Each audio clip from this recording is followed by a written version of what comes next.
Okay, today is going to be the first of a probably pretty lengthy series on what I'm going to call the Hippie Jeep. So this Hippie Jeep has been in my shop for a few months now. I haven't had a chance to work on it. I've had the Nissan Hardbody, the Comanches and XJs and all that other stuff going on.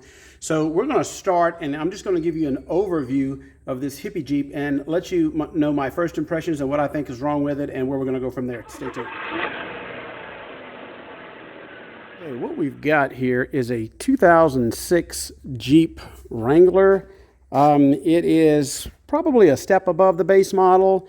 It has a soft top, and we got some situations in here. It is a 5-speed manual, has power steering. It does have factory AC, but as you can see, we will just call this Jeep the neglected Hippie Jeep. So first impression, driving it, the engine actually runs pretty good. It only has a little over 100,000 miles on it. I can't show you now because it's electronic and I have the battery disconnected. So I'll show you the first thing that I found. The second thing I found wrong. I had to charge the battery. It looks like it has a fairly new battery in it, die-hard, but these are less than desirable. These type of looks like marine, very chewed up marine battery terminals. We're going to take care of that there. I have a charger on it. Hopefully this battery is salvageable. If not, of course, you'll have to buy a new battery for that. And another thing I noticed, it does not have any type of of hold down whatsoever. So we will have to get a hold down to keep that from rattling around. Engine bay seems fairly stock, not a lot of chopped up wires or anything. That's always good. I do see a little valve cover leakage here, but you can see it still has the original factory heat shield there. These 4 liters, or as you know, or some of you might not know, they are prone to heat soak, and so we see that has been installed and not removed. Another thing I always look for is factory hose clamps. This has all the factory hose clamps on it, even back there. So that tells me that the cooling system is original. It even has the factory charge label on here, so it has an original radiator. So this is a pretty good specimen of an unmolested engine bay. I see a Chrysler emblem right here. This is when Chrysler owned Jeep, obviously. No rust on it, so overall the engine bay I think is in pretty decent shape. Exterior, you see lots of Hippie symbols. There's one there, peace. I'm all for peace. Very old dry rotted tires. Lots of crazy stickers on here. I'll just let you take a look there and see what you think about those. Very crazy stickers, but again, this is a Hippie Jeep. Keep that in the back of it here, and there is the crazy sticker there that not sure what that means there, but again, Hippie Jeep, and the guy that owns it is pretty cool, so that's all that matters, I guess. Look at the interior. In here we will open. First thing we notice here is this has been open for years. It has it's pretty nasty up in here. I did a short video on this a while back where I had to put a couple of bug bombs because I got attacked by some type of weevil, but that's just part of the gig, I guess. Now, another thing I'll notice before we even get in, you see this has a some type of rusty device to raise the seat up. Let's just say the guy that owns this Jeep is of short stature and he needed to be raised up a little bit. When I get in here, I'm only 5'10" and my head hits the top. Open up the door of the Hippie Jeep, and this has the soft windows. The zippers have a lot. This is going to need a whole new top, by the way. And the floorboard, some Red Bull here. So as we sit in here, we will give you a few quick observations. There is mold everywhere, so you can tell the top of this Jeep has been off for a while, and so we're going to have to deal with that. I don't see much rust on the floorboard, so we're good there. I do see a situation here. I'm not even sure what this is. This is some type of, I don't know, looks like maybe radar, old laser detector from the early 2000s.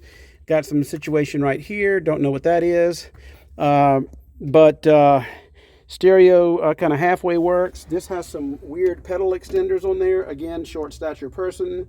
And one of the things I did notice, which is kind of a a red flag, this has no OBD2 port. Now the OBD2 port, I think, is supposed to be right here. It is broken off. It is probably shoved way underneath here. So I have to take this whole dash out, at least the bottom part of the dash, to find the OBD2 port. It does have a check engine light on, and of course can't hook up my computer until we get all of this out. So let's go to the other side and take a look. Okay, again, dry rotted tires. We go in here and open this up, and more of the same. We have a pretty crusty owner's manual. As you can see, it does say 2006. And the owner wants all this cleaned up as best as we can. We'll open this here. Let's see what's in there. Not really sure. The catch is broke, and just pretty funky. Lots of candy wrappers, food wrappers, and lots of broken situations going on. There is the roof. Kind of sort of okay, but we're going to change it all out. So we will get underneath and let's see what's happening here. We do have an oil leak. I see it making its mark on the pavement. The mark on the pavement right here. It looks like it is coming from the oil bolt there for the drain plug. That might not be too bad, but it might need an oil pan. We don't know, but other than that, I mean, it looks pretty much like a 20-year-old Jeep. Looks like it's got the stock shocks. Most of the things are stock underneath here. It is not lifted. It is 100% stock, so I do like that. So with everything looking stock underneath here, it is going to be easier to work on, and we don't have to deal with the situation of all these crazy modifications. Let's get back out from underneath it. Oh, and another thing, I do not see any rusted floor pans here, so that's good. It does have some skid plates right here. This is not a Rubicon model. Wish it was, but it is not. But it looks like the floor pans are all in pretty good shape. But you know, you go to tear into these things and you have no idea what you're going to run into. He actually wants all of these stickers removed too. So not only does he want me to mechanically fix everything that's wrong with it, but he also wants me to remove all the stickers, put a new top, and buff it out.